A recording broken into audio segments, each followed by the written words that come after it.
आस्था के आगे मौसम की चुनौतियां, नतमस्तक बारिश और बर्फबारी के बीच भी उमड़ रही भीड़।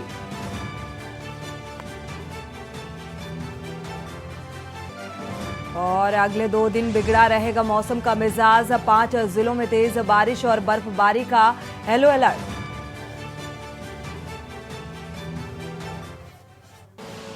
आप देख रहे हैं के न्यूज, खबरों का सारथी।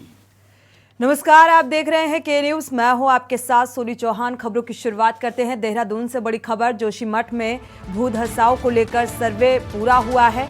केंद्र से आई टीम ने अपना सर्वे पूरा किया। सर्वे के आधार पर राज्य सरकार को ये मदद मिलेगी। सचिव आपदा प्रबंधन रंजीत सिन्हा ने ये जानकारी दी है। जोशीमठ में अब चिंताजनक स्थिति नहीं है, ये भी बात कही प्रशासन ने। प्रभावितों के सामने दोनों विकल्प रखे हैं। प्री फैब्रिकेट मकान, मुआवजा, दोनों ही विकल्प शामिल किए गए हैं।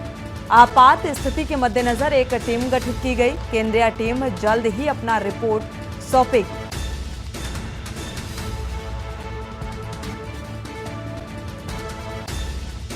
तो आपात स्थिति के मद्देनजर एक टीम का गठन किया गया है। देहरादून से बड़ी खबर,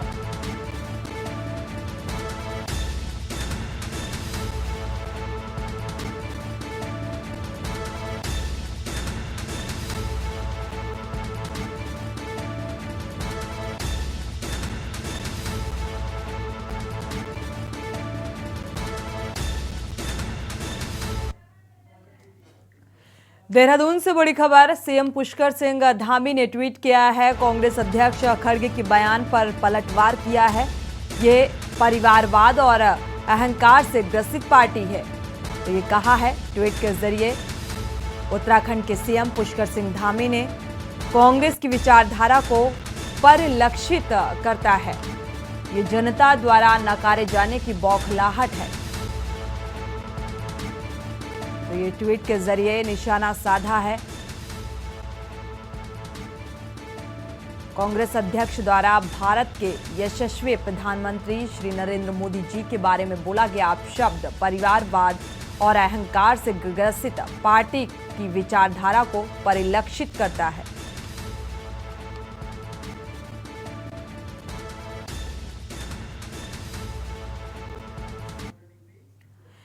बढ़ते आगे, खबर देहरादून से है, जहां जिला अधिकारी देहरादून डॉक्टर सोनिका के निर्देश पर शहर में अतिक्रमण हटाओ अभियान चलाया गया। और आपको बता दें कि इसके लिए शहर को 5 जोन में बांटा गया है। नगर निगम, पुलिस प्रशासन की अलग अलग संयुक्त टीम बनाकर प्रथम चरण में अतिक्रमण हटाए जाने की कार्रवाई की जा रही है।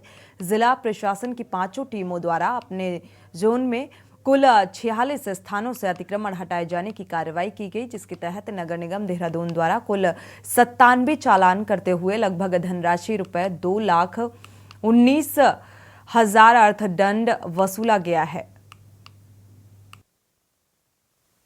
63 चालान करते हुए लगभग धनराशि 31,500 और परिवहन विभाग द्वारा 123 चालान करते हुए लगभग 1,80,000 का अर्थदंड वसूला गया। साथ ही टीम द्वारा चेतावनी दी गई है कि अपना अतिक्रमण खुद ही हटा लिया जाए, अन्यथा भारी अर्थदंड की कार्रवाई के साथ सामान भी जब्त किया जाएगा।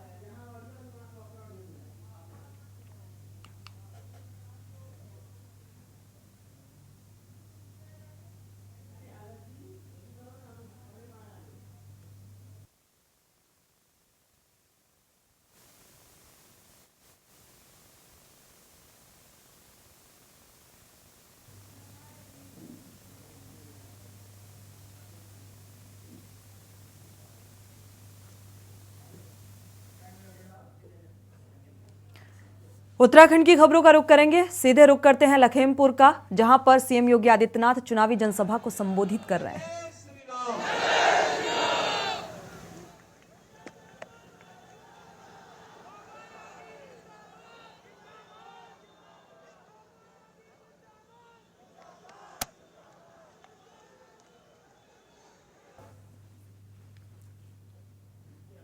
उत्तराखंड की खबरों में वापस लौटते हैं। मुख्यमंत्री पुष्कर सिंह धामी ने उत्तराखंड वासियों से प्रधानमंत्री नरेंद्र मोदी के मन की बात के 100वें संस्करण में जुड़ने की अपील की है। मुख्यमंत्री ने कहा है कि प्रधानमंत्री के अभिनव प्रयास मन की बात कार्यक्रम के माध्यम से समाज के प्रत्येक वर्ग को एक भारत श्रेष्ठ भारत की भावना से जोड़ने का कार्य किया गया।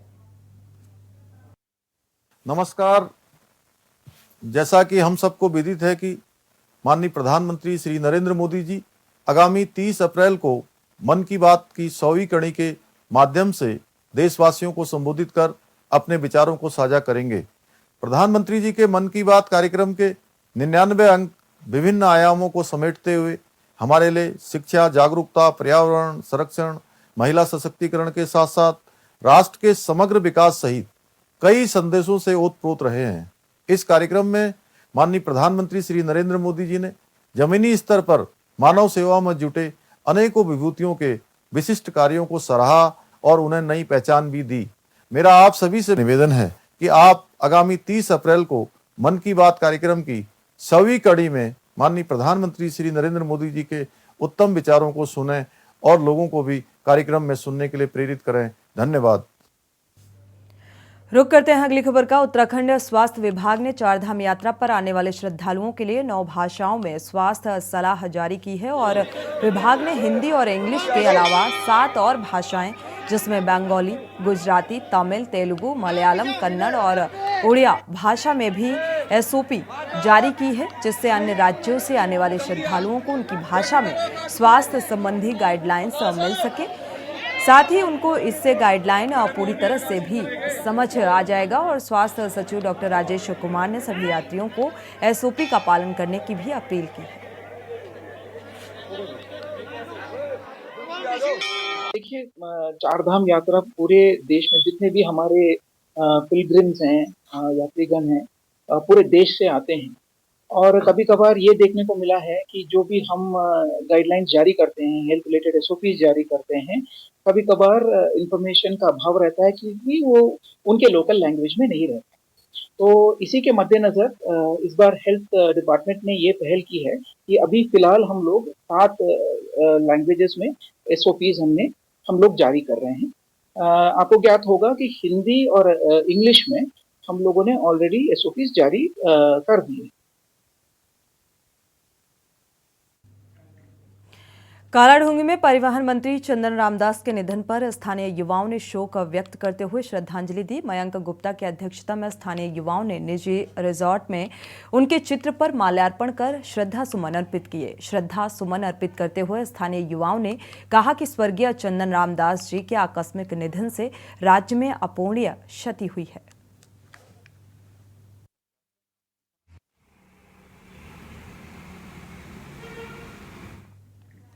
दून पुलिस ने आईपीएल मैचों में ऑनलाइन सट्टे का भंडाफोड़ किया है। नेहरू कॉलोनी थाना पुलिस ने 3 लोगों को गिरफ्तार किया। पुलिस ने जब दबिश दी उस समय तीनों आरोपी मोबाइल पर मैच देखते हुए सट्टा लगा रहे थे। मौके से पुलिस ने दर्जनों एटीएम कार्ड, नकदी, रजिस्टर सहित अन्य सामग्री भी बरामद की। आरोपी आईपीएल के इस सीजन में अब तक 2 करोड़ की सट्टेबाजी कर चुके हैं और एसपी सिटी सरिता डोवाल ने बताया कि पुलिस को सरस्वती विहार डी ब्लॉक स्थित एक घर से सट्टेबाजी की सूचना मिली थी। इस पर सीओ डालनवाला अभिनव चौधरी के नेतृत्व में थाना नेहरू कॉलोनी और एसओजी की संयुक्त टीम ने दबिश दी। इसके बाद पुलिस ने तीनों आरोपियों को धर दबोचा। नेहरू कॉलोनी थाना क्षेत्र में सरस्वती विहार में एक घर में जो है ये इन्फॉर्मेशन हमारी टीम को मिली थी कि वहाँ पर जो है ऑनलाइन सट्टेबाजी खिलवाई जा रही है। इस संबंध में जो है जो टीम गठित की गई सीओ ऑप्स के नेतृत्व में एसओजी और थाना नेहरू कॉलोनी की टीम द्वारा जो है वहाँ पर रेड की गई।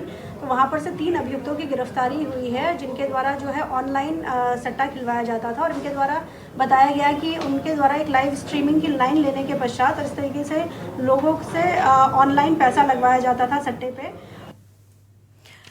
सीधे रुक करते हैं लखीमपुर का, जहां पर सीएम योगी आदित्यनाथ क्या कुछ कह रहे हैं, सुनाते हैं आपको। तब लोगों के घरों में कोई मीठा व्यंजन बन पाता है, मीनों में मीठा शामिल हो पाता है और उस लखीमपुर खीरी के विकास को सपा, बसपा, कांग्रेस के फेल्ड इंजन ने हमेशा विकास को भी फेल करते गए। आज भाइयों बहनों, लखीमपुर खीरी में क्या नहीं है, 4 लेन की चर्चा हमारे पीडब्ल्यूडी मंत्री की कर रहे थे। टूरिज्म की चर्चा हमारे तकनीकी शिक्षा विभाग के मंत्री जी कर रहे थे। और अब तो लखीमपुर खीरी के पास अपना मेडिकल कॉलेज भी बनने वाला है। मेडिकल कॉलेज का निर्माण लखीमपुर खीरी के लिए। दुधवा नेशनल पार्क हो या यहां पे एक और टूरिज्म का, हमारे जो विधायक गण हैं, श्री रोमी साहनी जी, श्री शशांक वर्मा जी, ये सभी लोग लगातार कहते रहे हैं और कभी कभी अपनी कविताओं के माध्यम से विनोद शंकर जी, अवस्थी जी भी कुछ कुछ अपनी बात बोल देते हैं। बेहतरीन केंद्र के रूप में विकसित किया जा रहा है और इसीलिए हम लोगों ने तय किया है यहां की एयर स्ट्रिप को एयरपोर्ट के रूप में डेवलप करने का। एयर कनेक्टिविटी, आप सोच सकते हैं लखीमपुर खीरी से भी देश के लिए और लखनऊ के लिए या दिल्ली के लिए वायु सेवा की सुविधा एयरपोर्ट के माध्यम से देने के बड़े कार्यक्रम को आगे बढ़ाने के लिए हम कार्य कर रहे हैं। भाइयों बहनों, टूरिस्ट आएगा, रेस्टोरेंट बनेंगे, होटल बनेंगे, गेस्ट हाउसेज बनेंगे। कोई होटल बनाएगा, कोई होटल में काम करेगा, कोई गाइड का काम करेगा, कोई रेस्टोरेंट का काम करेगा। यहां के अन्नदाता किसानों के द्वारा उत्पन्न की गई जो फसल है वो यहीं पर उसका अच्छा दाम मिलेगा। और भाइयों बहनों, एक तरफ ये टूरिज्म देश और दुनिया को आकर्षित करेगा और दूसरी ओर जब छोटी काशी के रूप में विख्यात गोला गोकर्णनाथ धाम का कॉरिडोर का निर्माण कार्य पूरा होगा, भाइयों बहनों, स्वर्गीय अरविंद गिरी जी को भी श्रद्धांजलि होगी और साथ साथ लखीमपुर खीरी के बारे में लोग और भी जानने को उत्सुक होंगे। भाइयों बहनों, हमारे धार्मिक स्थल राष्ट्रीय एकात्मता के तो स्थल है, आस्था के प्रतीक तो है ही। यहाँ के संस्कृत विद्यालय के हमारे छात्र यहाँ पर खड़े हैं, वैदिक मंत्रोच्चार के माध्यम से लोक मंगल की, लोक कल्याण की, मानवता के कल्याण का मार्ग प्रशस्त करते हैं। लेकिन साथ साथ हजारों परिवारों का पेट भरने का कार्य भी एक तीर्थ स्थल करते हैं। कोई दुकान का काम करेगा, कोई रेस्टोरेंट का काम करेगा, कोई टैक्सी का काम करेगा, कोई गाइड का काम करेगा, किसी को फूल पत्ती बेचने का काम मिलेगा, किसी को पूजा कराने की कार्य में लोक मंगल के कार्यक्रमों के साथ आगे बढ़ने का कार्य होगा। ये सभी आगे बढ़ेंगे और यह दृष्टि और ये विजन अगर किसी ने हम सबको दिया है तो वह है आज दुनिया के सबसे लोकप्रिय नेता, भारत के यशस्वी प्रधानमंत्री श्री नरेंद्र मोदी, जिनके नेतृत्व में भारत आज दुनिया की एक ताकत बना है। आज आपने देखा होगा आज दुनिया काशी की तरफ आकर्षित हो रही है। काशी में काशी विश्वनाथ धाम का कायाकल्प हो गया है और अयोध्या में भगवान राम का भव्य मंदिर का निर्माण कार्य भी युद्ध स्तर पर चल रहा है। अभी मैं नैमिषारण्य से आया, अभी नैमिषारण्य और गोला गोकर्णनाथ के लिए कार्य योजना बना रहे हैं। जब मैं नैमिषारण्य में था, नैमिषारण्य के लोग बोल रहे थे कि मंजू त्यागी को यहीं से चुनाव लड़ाना चाहिए। मैंने कहा भी फिर वहां से कौन लड़ेगा? लखीमपुर खीरी के पास, और संभवतः वहीं के रहने वाले, वहां के लोग वहां भी उनका स्मरण कर रहे थे, उनका मायका वहीं पे है। देखो मुझे वहां के लोग मुझे बता रहे थे। भाइयों बहनों, जब विकास के कार्य के प्रति लोग रुचि लेते हैं, ऐसी ही डिमांड होती है। जब सुशासन के कार्यक्रमों को आगे बढ़ाने का कार्य हम करते हैं, ऐसे ही होता है। और जब सुरक्षा का वातावरण पैदा होता है तो भाइयों बहनों, लोगों के मन में एक विश्वास पैदा होता है। आज भारतीय जनता पार्टी सुरक्षा की प्रतीक है, भारतीय जनता पार्टी सुशासन का प्रतीक है और भारतीय जनता पार्टी नागरिकों के साथ साथ भारत की समृद्धि का प्रतीक भी बनी है। भारतीय जनता पार्टी ने प्रधानमंत्री मोदी जी के नेतृत्व में, डबल इंजन की सरकार ने आपके लखीमपुर खीरी में लाखों गरीबों को एक एक आवास उपलब्ध करवाया है। लाखों गरीबों के घर में शौचालय बनाने का कार्य किया, उनके जीवन स्तर को उठाने का कार्य किया है। हर गरीब परिवार को रसोई गैस का फ्री में कनेक्शन दिया गया है। और अब तो सरकार ने भी तय किया है, होली और दीपावली के अवसर पर फ्री में एक सिलेंडर भी हर उज्ज्वला योजना के लाभार्थी के घर तक पहुंचेगा। कोरोना कालखंड में जब संकट आता है, सामान्य दिनों में तो हर व्यक्ति आपके लिए आपका हालचाल पूछेगा, लेकिन जब संकट आया था तब भाजपा ही आपका हालचाल पूछी थी। फ्री में राशन की सुविधा हर गरीब को देना, यह भी भाजपा ने ही किया। और इसलिए भाइयों बहनों, चाहे वह गरीब कल्याण योजनाएं हो या इंफ्रास्ट्रक्चर की बात जो जितिन प्रसाद जी कर रहे थे, हाईवे का निर्माण, एयरपोर्ट का निर्माण, टूरिस्ट डेस्टिनेशन के लिए कार्य, और चाहे युवाओं के लिए किए जाने वाले विभिन्न प्रकार की उनकी रोजगार और नौकरी की योजनाओं का लाभ है। बहुत कार्य होने जा रहे हैं और उन कार्यक्रमों के साथ जोड़ने के लिए आज मैं आपके पास आया हूं, आपसे अपील करने के लिए। आपने विधायक जिताए, मेडिकल कॉलेज आ गया। आपने यहां पर भाजपा को जिताया, सड़कें बन रही हैं, टूरिज्म के कार्य हो रहे हैं, एयरपोर्ट भी बन जाएगा।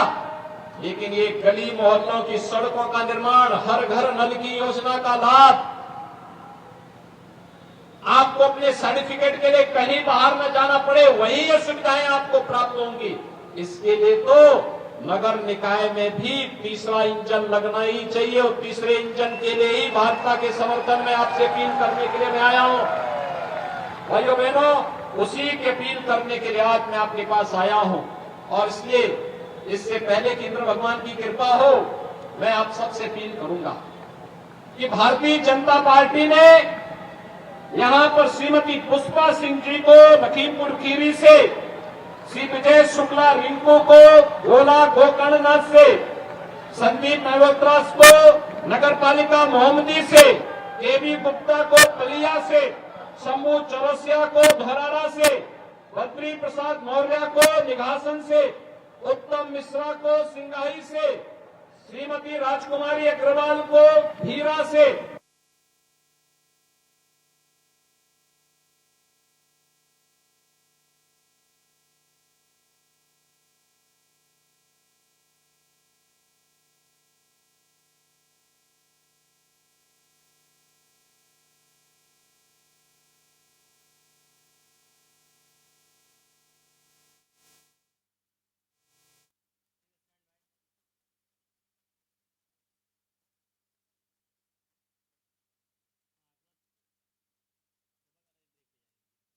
जनसभा की ये तस्वीरें, पूरी जीत की तैयारी में बीजेपी नजर आ रही है। सीएम योगी आदित्यनाथ का संबोधन आम जनता को, क्योंकि यहां पर 4 मई को यानी कि पहले चरण में ही मतदान होना है, नगर निकाय चुनाव है। इसको लेकर पूरी तैयारियां बीजेपी की नजर आ रही हैं और जाहिर सी बात है इस बार बीजेपी के सामने एक चुनौती भी है फतेह करने की।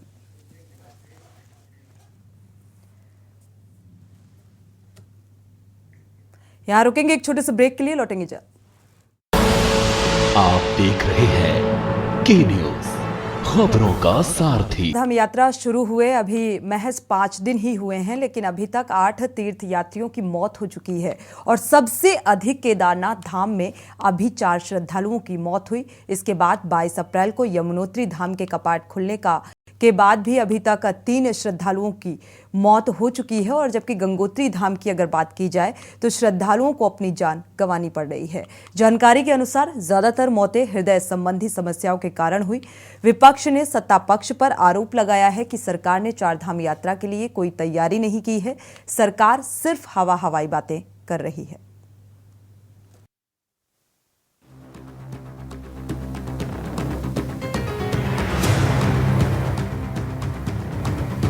उत्तराखंड में 4 धाम यात्रा शुरू हो चुकी है। गुरुवार को बद्रीनाथ धाम के कपाट भी खुल गए हैं। अब तक 1 लाख से ज्यादा श्रद्धालुओं ने 4 धाम के दर्शन कर लिए हैं। वहीं यात्रा शुरू होने के साथ ही सरकार के सामने चुनौतियों का पहाड़ भी खड़ा हो गया है। दरअसल चारधाम यात्रा के शुरू होते ही श्रद्धालुओं की मौत का आंकड़ा बढ़ रहा है। अब तक 4 श्रद्धालुओं की मौत चारधाम यात्रा के दौरान हो चुकी है। वहीं मौसम विभाग ने अगले 3 से 4 दिन पहाड़ों में भारी बारिश और बर्फबारी का अलर्ट जारी किया है। साथ ही एवलांच की संभावना मौसम विभाग ने जताई है। मौसम विभाग ने पहाड़ों की यात्रा करने वाले यात्रियों को सतर्कता बरतने के निर्देश दिए हैं। देखिए, जो उत्तराखंड के आंतरिक जनपद है, इनमें जो है अगले 4-5 दिनों तक जो है वर्षा और बर्फबारी मिलने की संभावना है। तो जो बर्फबारी की वजह से जो है खास करके उत्तरकाशी, रुद्रप्रयाग, चमोली, पिथौरागढ़, बागेश्वर जनपद है, तो उसकी वजह से हो सकता है कि जो एवलांच प्रोन एरियाज़ हैं वहाँ पे कुछ दिक्कतें आ सकें। तो अगर कोई यात्री हैं या माउंटेनियर्स हैं, ट्रैकिंग कर रहे हैं, तो उनको जो है सतर्कता बरतनी चाहिए कि एवलांच प्रोन एरियाज़ में ना जाएँ।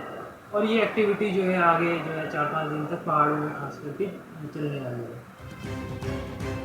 एक तरफ जहां मौसम विभाग ने एवलांच और भारी बारिश का अलर्ट जारी किया है, तो वहीं दूसरी ओर विपक्ष ने सत्ता पक्ष पर आरोप लगाया है कि सरकार ने चारधाम यात्रा के लिए कोई तैयारी नहीं की है। सरकार सिर्फ हवाई बातें कर रही है। वहीं राज्य में कोरोना के बढ़ते मामले भी सरकार की चिंता को बढ़ा रहे हैं। पिछले 24 घंटे में भी राज्य में कोरोना के 134 मरीज मिले हैं। लगातार बढ़ रहे मामले सरकार की चिंता को बढ़ा रहे हैं। वहीं चारधाम यात्रा के शुरू होते ही श्रद्धालुओं की मौत का आंकड़ा भी बढ़ रहा है। अब तक 4 श्रद्धालुओं की मौत चारधाम यात्रा के दौरान हो चुकी है, जिस पर विपक्ष ने सत्ता पक्ष को घेराबंदी शुरू कर दी है। वहीं सत्ता पक्ष का दावा है कि सभी तैयारियां पूरी की गई हैं। सरकार ने 4 धामों की पूरी व्यवस्था की है। विपक्ष सिर्फ यात्रा के खिलाफ माहौल बनाने में लगा हुआ है रही है और सरकार को भी चेता रही है कि चारधाम यात्रा की जो तैयारियां हैं वो पर्याप्त नहीं है और उसकी कलई भी खुल गई। जैसे ही यात्रा शुरू हुई, आप देखिए कि यमुनोत्री में 3 दिन में 3 मौतें हो चुके हैं ऑक्सीजन की कमी के कारण या कार्डियोलॉजिस्ट की वहां पर उपलब्धता नहीं। और पूरे यात्रा रूट पर सरकार जो स्वास्थ्य सेवाओं को जुटाने के दावे कर रही है, उसकी पोल तब खुल जाती है कि पूरे अगर यात्रा रूट पर आप सर्वे कीजिए, वहां पर विशेषज्ञ चिकित्सक उपलब्ध नहीं है। और ऋषिकेश में जो आउटलेट काउंटर है सरकार का, वहां पर 4-4, 5-5 घंटे तक यात्रियों को पीने का पानी तक मैसर नहीं हो चुका है। तो ये यात्रा शुरू से ही व्यवस्थाओं की शिकार हो चुकी है। उत्तराखंड के राज्य के लोगों की आर्थिकी पर निर्भर है। कांग्रेस पार्टी जिस तरीके से बेबुनियाद आरोप लगा रही है, उससे वो यात्रा के खिलाफ है। यात्रा पे सारी तैयारियों की चाक चौबंद व्यवस्था की गई है। स्वास्थ्य विभाग ने सभी मार्गों पर अपने जो छोटे हॉस्पिटल हैं, जो पीएससी हैं, पीसी हैं, जो डिस्ट्रिक्ट हॉस्पिटल्स है, सब में वेंटिलेटर से लेकर आईसीयू से लेकर ब्लड बैंक की ब्लड की व्यवस्था से लेकर ऑक्सीजन की व्यवस्था से लेकर वैक्सीन, सब तरीके की व्यवस्थाएं की गई हैं। और स्वचालित वाहन चल रहे हैं, एम्बुलेंस चल रही हैं। जो पैदल मार्ग हैं, उन पैदल मार्गों पर भी जो वॉलंटियर के रूप में स्वास्थ्य कर्मी तैनात हैं। जो चारधाम यात्रा का जो अभी सीजन चला है, इसमें तो मतलब इतनी सारी असुविधाएं हैं कि जनता जाने से पहले कुछ सोचती है। हम लोग किसी प्रदेश से हैं, लेकिन हम भी अपने बुजुर्गों को ले जाने में असमर्थ हैं। इसलिए है कि कोई भी सुविधाएं नहीं है। हमारे वरिष्ठ लोग उसमें जाते हैं, लेकिन सुविधाएं इसलिए। अब स्वास्थ्य की तो सबसे बड़ी प्रॉब्लम है, क्योंकि वहाँ हाइट में है तो बुजुर्गों के लिए बहुत ही दिक्कत है। हमारी सरकारों ने इस पर कभी ध्यान नहीं दिया। इनको कोई भी मतलब नहीं है चारधाम में कितनी मौतें हो जाए। अभी वो पंखे से कटकर उनका इतनी बड़ी घटना कैसे हो गई? वहाँ पे ऐसी व्यवस्था क्यों नहीं थी? वहाँ पे ऐसी मतलब सुविधाएं क्यों नहीं थी? ऐसी घटना कैसे हो गई? ये तो सरकार पे सीधा हमारा सीधा आरोप है कि हमेशा ये घटनाएं होती रही है, लेकिन सरकार को सुध कभी भी नहीं इसकी।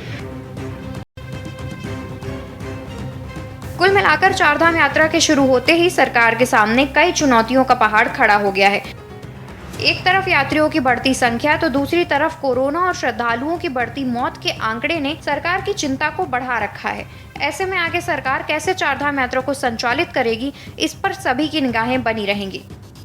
देहरादून से के न्यूज इंडिया के लिए अंकित काला की रिपोर्ट।